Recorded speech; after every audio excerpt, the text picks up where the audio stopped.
parle politique, on parle municipal et élections communautaires des 15 et 22 mars prochains. C'est politique.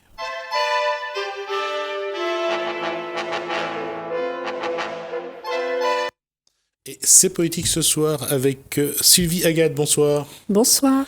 Alors, la question, vous êtes candidate à Saint-Louis. C'est votre première candidature? Non, c'est ma deuxième candidature. J'ai été déjà candidate en 2014, sans étiquette politique. D'accord. Qui est Sylvie Agathe? Alors, je suis Sylvie Agathe, je suis infirmière libérale depuis 10 ans sur la commune de Saint-Louis. Je suis mariée, mère de famille et candidate sans étiquette. Avant de passer en politique, quelle a été un petit peu l'action citoyenne, Sylvie Agathe, au niveau associatif ou autre? Moi, je considère que le fait d'être sur le terrain tous les jours en tant qu'infirmière, ça me donne un regard justement sur ce qui se passe au cœur même de la population. Et c'est là où on est vraiment à la rencontre de la souffrance, de tout ce qui se passe au sein des familles. Et le geste citoyen, c'est d'aider son prochain, d'être dans l'entraide, être à l'écoute et être disponible pour l'autre aussi. Donc je pense que je joue réellement ce rôle tous les jours. Justement, en tant qu'infirmière, on est un petit peu à l'écoute, enfin on est même beaucoup à l'écoute, je pense que dans votre posture. Qu'est-ce que les gens souffrent le plus, demandent le plus et ont besoin? En fait, notre programme, justement, est basé, justement, depuis 1 an, je fais du porte-à-porte sur Saint-Louis et la Rivière, sur les 22 quartiers. Et ce qui en ressort le plus des doléances des gens, c'est nous voulons des élus à l'écoute. Des élus disponibles, des élus qui sont là pour nous aider, nous entraider et aussi pour nous respecter. Et c'est souvent le mot respect. On ne respecte pas. Par exemple, moi, au sein de ma clientèle, j'ai des patients âgés qui me disent, Madame Agathe, c'est comme si qu'on avait déjà un pied dans la tombe, quoi. On nous écoute pas. On n'est vraiment pas à l'écoute de nos besoins, de nos désirs. Et sans compter, toutes ces personnes qui sont porteuses de handicap, qui sont fragilisées déjà par la maladie et qui n'ont pas d'écoute active au sein des élus et de la collectivité, au sein de la mairie de Saint-Louis. Voilà. Entre 2014 et 2020, vous avez l'impression que ce sentiment d'abandon a encore évolué? Oui, tout à fait. Ce qui en ressort avec l'équipe sur le terrain, c'est que Madame Agathe, il n'y a rien qui change. Ça fait 20 ans, 30 ans. Nous, on ne vote plus. Il y a beaucoup d'abstentionnistes sur la ville parce que les gens se sentent abandonnés, ne se sentent pas écoutés justement par les élus. Et ce qu'ils veulent, ils ne veulent pas d'élus politiciens. Ils veulent des élus à leur écoute, des élus de citoyens. C'est pour ça que moi, ce rôle, je préfère le dire, je n'aurai pas de discours politique, mais un discours de citoyen. Parce que c'est ce que je suis à la base.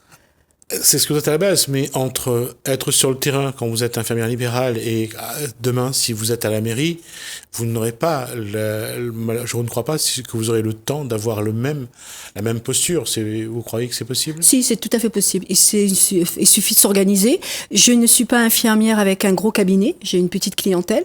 Et depuis 1 an, j'ai réduit vraiment ma clientèle parce que je veux faire des soins de qualité.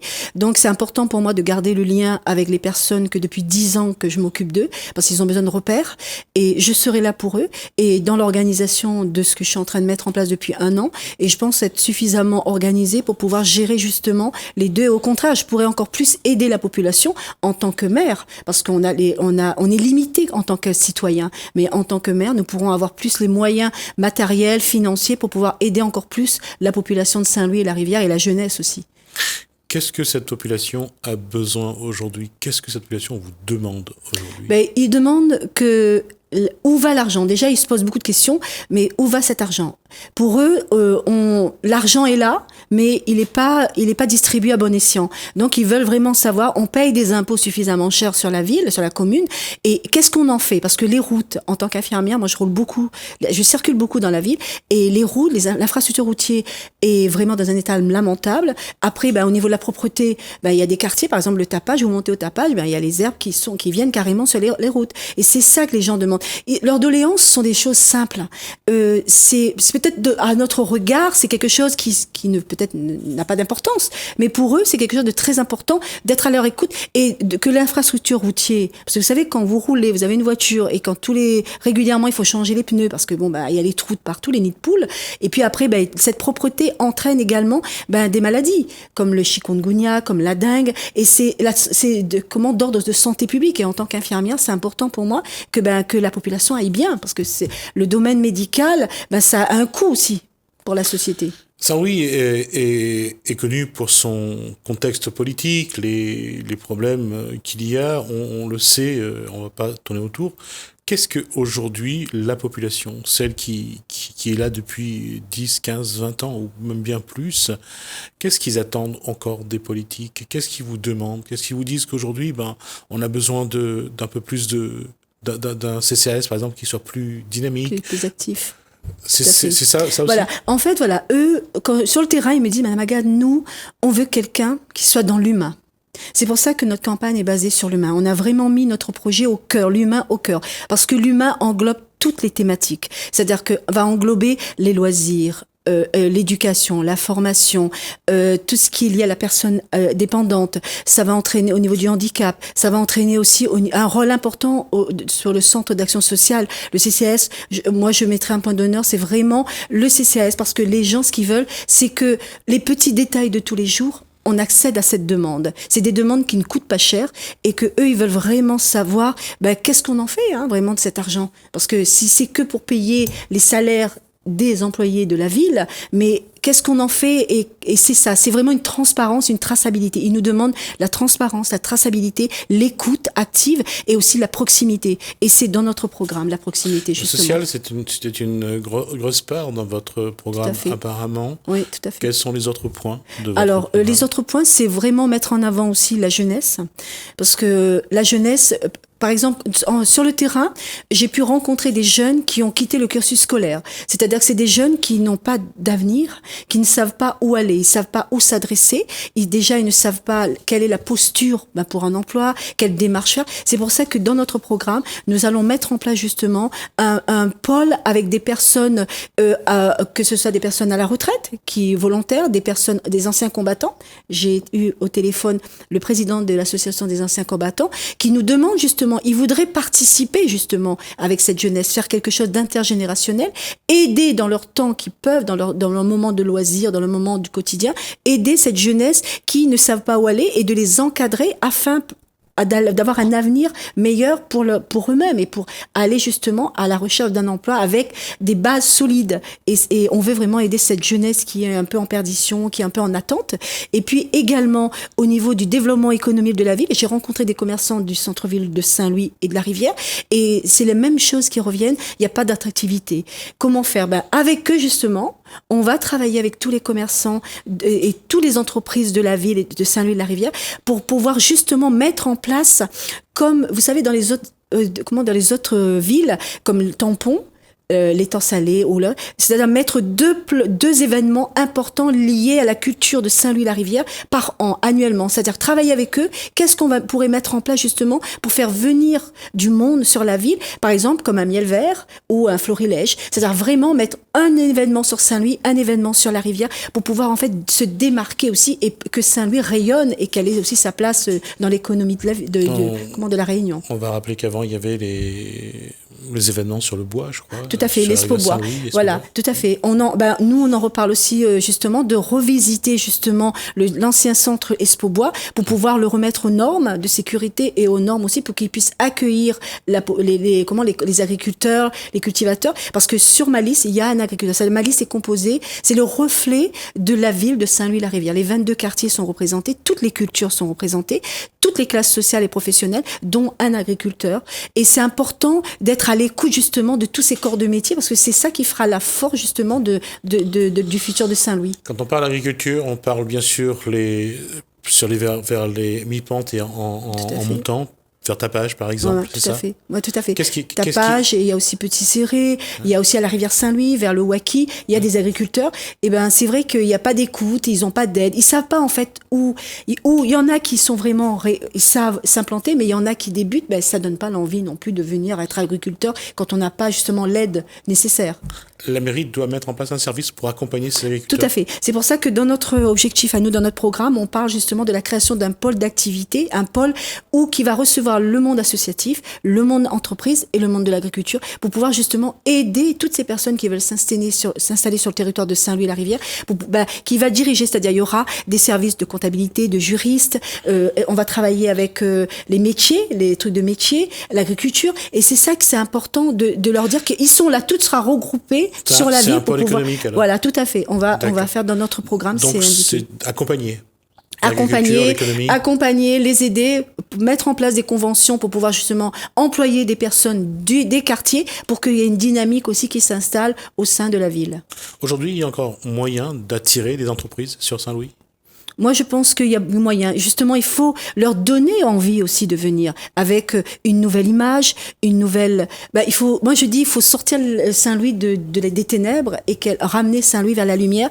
Et je pense que l'équipe qui me soutient et qui est à mes côtés, c'est des personnes de Saint-Louis et de la Rivière qui n'ont jamais fait partie d'une liste, qui n'ont jamais cautionné à ce qui se passe depuis 20 ans, que ce soit dans la majorité, dans l'opposition, et qui ont envie de devenir acteurs de leur quartier et de leur ville. Et c'est tous les domaines de compétences qui sont pris à contribution, et c'est pour ça que c'est une richesse en fait d'être à l'écoute, et je leur dis c'est important de devenir acteur soi-même pour que donner envie aussi aux entreprises de venir et de les accompagner, de les aider, et que Saint-Ville, elle est quand même la 6e ville de l'île, qu'on passe, on fait que passer, et il faut que les gens s'arrêtent à Saint-Louis, et c'est important.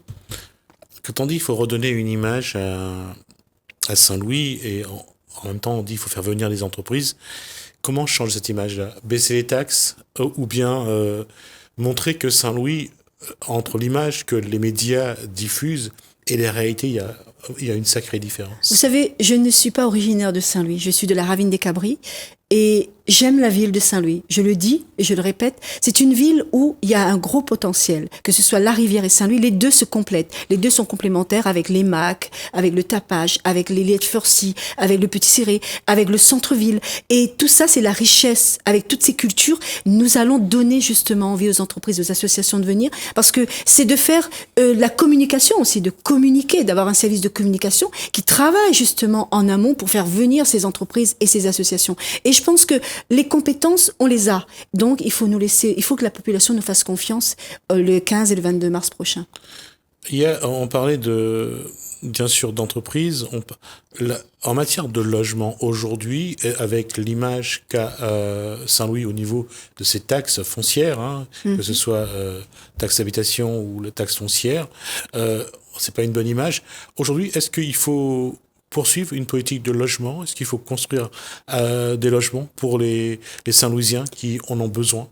Déjà, nous, dans notre programme, la première chose que nous ferons sera de mettre en place un audit et financier, matériel et fiscal pour voir vraiment l'état des lieux, des finances et des biens matériels immobiliers de la ville et du patrimoine aussi de la ville. Et puis, nous allons travailler également au niveau du logement avec tout ce qui est CEMADER, SIDR et tout ça, les logements sociaux, répertorier tous les logements vacants pour pouvoir après les redistribuer déjà aux personnes qui sont concernées, qui ont envie vraiment d'avoir leur petit chez soi et de faire aussi une évolution de leur vie aussi, c'est important. Et puis aussi en fonction du plus, parce que tant qu'on n'a pas les éléments nécessaires devant nous, on peut pas savoir le plus au niveau du plan local d'urbanisme.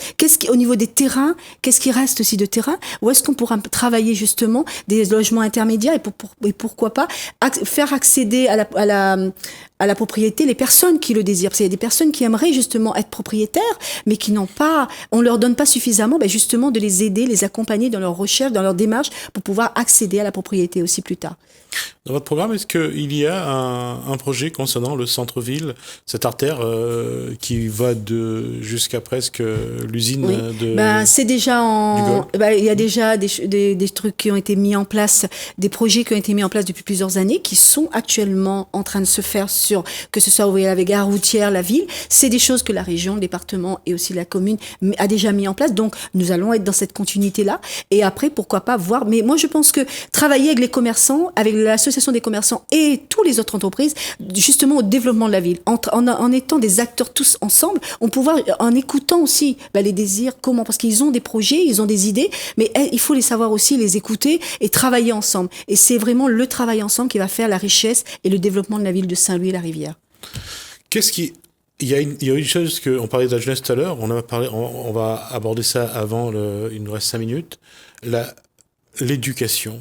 Qu'est-ce qu'il faut pour les écoles, pour les crèches, pour les garderies? Comment aujourd'hui mettre en place, organiser je vais dire presque le début de l'éducation finalement? Voilà, nous, dans notre programme, nous avons rencontré beaucoup d'assistantes maternelles pour désengorger un peu les crèches, parce qu'après, les crèches, on va pouvoir développer, mais il y aura, à un moment donné, il y aura une sorte de saturation. Donc, à Saint-Louis-la-Rivière, il y a beaucoup d'assistantes maternelles agréées et travailler justement pour l'association, mettre en place une association des maisons d'assistantes maternelles pour accueillir encore plus d'enfants, pour que les mamans, les parents se déchargent et puissent aller travailler correctement dans la sérénité et toute une sécurité par rapport à ces professionnels qui ont eu une formation justement pour recevoir des enfants. Ça, c'est déjà le premier point. Ensuite, le deuxième point, c'est par rapport à l'éducation, c'est-à-dire que nous allons faire, après l'audit, mettre en place, pourquoi pas une médiathèque aussi sur la ville, pour redonner envie aux gens d'aller lire, parce que c'est vrai qu'actuellement, on est dans un monde où la technologie permet qu'on est accessible tout de suite avec tout ce qui est Internet, réseaux sociaux. Pourquoi justement les réapprendre à lire, les former, éduquer, et aussi permettre aussi aux écoles, leur donner les moyens aussi nécessaires pour pouvoir aussi mettre en place des activités. Parce que le problème, c'est ça, c'est l'argent. Et c'est ça le nerf de la vie, et c'est l'argent, et de mettre déjà après l'audit, de mettre en place des choses en place avec justement, en accord avec l'administration et les rectorats. On a parlé de jeunes, on parle de culture. Là, à Saint-Louis, j'ai eu l'occasion de recevoir des jeunes qui font de la musique. La culture n'est pas montrée sur Saint-Louis, c'est dommage. Justement, nous allons ouvrir un espace culturel afin de permettre l'échange entre les différentes cultures. Parce que vous savez que toutes les cultures sont représentées. Saint-Louis est quand même un vivier culturel. Et nous allons également créer un lieu où les groupes pourront venir, échanger et accueillir des résidents d'artistes. Parce que les jeunes nous ont demandé pourquoi on n'a pas un lieu à nous pour pouvoir créer de la musique avec des professionnels. Et nous allons mettre en sorte... En plus, nous avons une personnalité, Josiane Bassonville, qui fait partie de Malice, qui est aussi une artiste, et qui, avec monsieur Richard Badagna, qui est aussi artiste. Et justement, nous allons travailler, et ce programme a été fait aussi à l'écoute aussi de ces personnes qui sont sur la liste, qui veulent vraiment faire démarquer Saint-Louis des autres villes, pour que Saint-Louis aussi, elle sort aussi de son quotidien, et qu'elle vive aussi, qu'elle fasse venir aussi des artistes, et qu'on va travailler justement avec ces jeunes. Il y a beaucoup de talents à Saint-Louis, il y a beaucoup d'artistes, mais qu'on ne donne pas les moyens aussi nécessaires pour pouvoir évoluer, avancer et se faire connaître. Donc, nous allons mettre en place justement des lieux d'échange, de rencontres, pour pouvoir aussi les accompagner, et pourquoi pas qu'on ait des chanteurs connus aussi, qui appartiennent aussi à notre ville. C'est important. C'est un paradoxe, mais on a l'impression que parfois, on ne sait pas être simple. Quel que soit ce qu'on propose, on essaye toujours de copier à l'extérieur, mais on arrive dans notre façon, dans notre culture à nous, on arrive à oublier ce qu'on est parfois. C'est ça qu'il faut remettre en place. Voilà, tout à fait. Je pense que la population a besoin de retrouver ses racines, a besoin de retrouver des valeurs telles que le respect, la confiance, la transparence, la dignité, l'intégrité. Ce sont des valeurs qu'on a oubliées au profit de la technologie, au profit... maintenant, on est chacun pour soi. Et c'est vraiment l'entraide, être ensemble, travaillons ensemble pour que cette ville, elle renaisse, et que la lumière jaillisse aussi, et que de l'extérieur, on a aussi... que la ville de Saint-Louis soit aussi vue de l'extérieur, quelque chose de différent. Et c'est vraiment de démarquer toutes ces années de politique. Là, il faut arrêter, il faut reprendre les choses en main et écouter. Allons vraiment à l'essentiel. Et l'essentiel, c'est comme vous dites, c'est quelque chose qui est palpable, c'est quelque chose qui est en nous, et c'est vraiment ça que notre équipe, nous voulons faire retrouver ça à la ville de Saint-Louis et la Rivière. Agathe, vous avez 1 minute pour vous adresser à la population de Saint-Louis. Voilà, moi je voulais remercier déjà toutes les personnes, toute la population qui m'ont accueilli, moi et mon équipe, pendant ces 1 an de porte-à-porte. Et ils ont été accueillants, chaleureux. Et puis je voudrais aussi m'adresser à tous ces citoyens qui sont déçus, qui sont désespérés, qui ont envie que vraiment les choses évoluent. Si vous voulez devenir acteur de votre ville et de votre quartier, c'est le moment, le 15 et le 22 mars. Les abstentionnistes, allez voter en masse le 15 mars, parce que si vous voulez que la ville de Saint-Louis rayonne et que la lumière vienne, c'est le moment. C'est C'est vous qui êtes vraiment responsable de votre ville, de votre quartier, et c'est vous qui avez le pouvoir en main. Donc le 15 mars, allez voter pour la liste de Sylvie Agathe. Merci Sylvie Agathe. Je rappelle donc que vous êtes candidate au municipal et élection communautaire également de Saint-Louis des 15 et 22 mars. Merci d'avoir répondu à notre invitation. Merci à vous de m'avoir accueilli. Merci à vous de nous avoir suivis. Merci Laëlle, merci François. À bientôt. Ouais.